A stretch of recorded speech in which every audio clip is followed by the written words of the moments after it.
আসসালামু আলাইকুম ওয়া রাহমাতুল্লাহি ওয়া বারাকাতুহু। প্রিয় বন্ধুরা, এই ফলটি আপনার চিনছেন নি? ফল, এই যে ফল, এই দেখুন, এই যে মেহগনি গাছের ফল। এটা কিন্তু মেহগনি গাছের ফল। কি করবেন? যাদের ক্ষেত খামারি আছে, কৃষি খামারি, কৃষি কাজ টাজ করেন, যারা কৃষি কাজ করেন, এই কৃষি কাজ যারা করেন তাদের জন্য এটা একটা খুবই মেডিসিন। কি করবেন? কীটনাশক যারা কিনে ব্যবহার করেন তাদের কীটনাশক কেনা লাগবে না। কেন কিনা লাগবেন? এটা অতিরিক্ত তিতো ফল। গালে দিয়ে চাবায় দেখবেন, এর ভিতর ভাঙার পরে দেখবেন যে একটি শ্বাস আছে।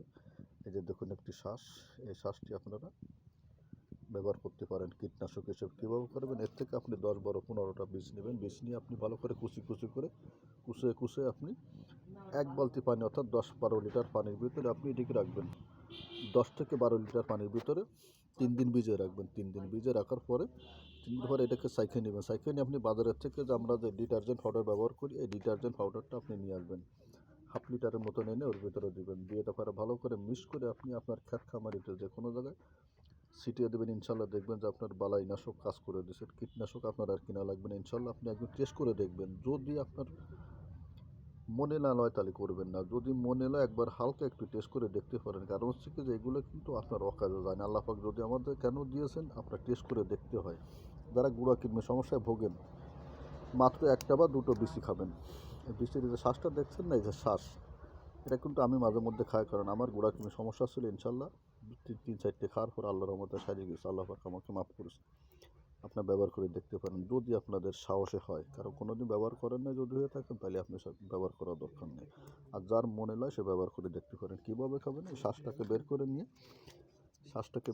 আপনি সকালে, দুপুরে, রাতে যখন খান, আমার জানলে মনে চাই আমি সেই সময় খেয়ে নিই। ইনশাল্লাহ কোনো ক্ষতি করে না, উপকার ছাড়াইতে কোনো ক্ষতি নেই, গাছে কোনো ক্ষতি করে না যদি আপনি ঠিক মতন ব্যবহার করতে পারেন। এই শ্বাসটা বের করে নিয়ে আপনি সাবায় বা গালের ভিতরে যে সাবায় একেবারে করে ফেলবেন, ভস্ম করে ফেলবেন, গিলে ফেলবেন। দেখবেন যে ইনশাল্লাহ কোনো ক্ষতি নেই, কোনো ক্ষতি করে না। কিন্তু মাত্রার ভিতরে খাবেন, অতিরিক্ত খাবেন। অতিরিক্ত খেলে ক্ষতি হতে পারে, কারণ অতিরিক্ত আপনার শরীর নাশ হইতেও পারে। অবশ্যই সবাই ব্যবহার করবেন কীটনাশক। বাঁধাকপি, ফুলকপি, ওলকপি, মূলা, এখন যত ধরনের আপনার শাকসবজি সব কিছু ব্যবহার করতে পারবেন, কিন্তু মাত্রার ভিতরে রেখে ব্যবহার করবেন। ইনশাল্লাহ কীটনাশক আপনার বাজারে থেকে কিনা লাগবে না, ব্যবহার করে দেখেন।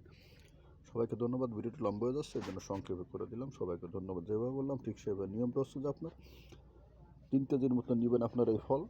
ভালো করে কুচি কুচি করে কুচাবেন। কুচানোর পরে 1 বালতি পানি নেবেন। 10 থেকে 15 লিটার পানির ভিতরে ভেজে রাখবেন। 3 দিন ভেজে রাখবেন। 3 দিন পরে সাইকেল নেবেন। সাইকেল নিয়ে হাফ লিটার ডিটারজেন্ট পাউডার নেবেন। নিয়ে ওর ভিতরে ভালো করে মিক্স করে নেবেন। মিক্স করে নিয়ে আপনার যে কোনো খাত খামারিতে ছড়া দেবেন। ইনশাল্লাহ আপনি দেখবেন সাকসেস। কোনো পোকামাকড় আর আপনার থাকবে না গাছে। সবাই ভিডিওটি বেশি বেশি শেয়ার করবেন, সাবস্ক্রাইব করবেন, ফলো করবেন। সবাইকে অনেক অনেক ধন্যবাদ। আসসালামু আলাইকুম ওয়া রাহমাতুল্লাহি ওয়া বারাকাতুহু।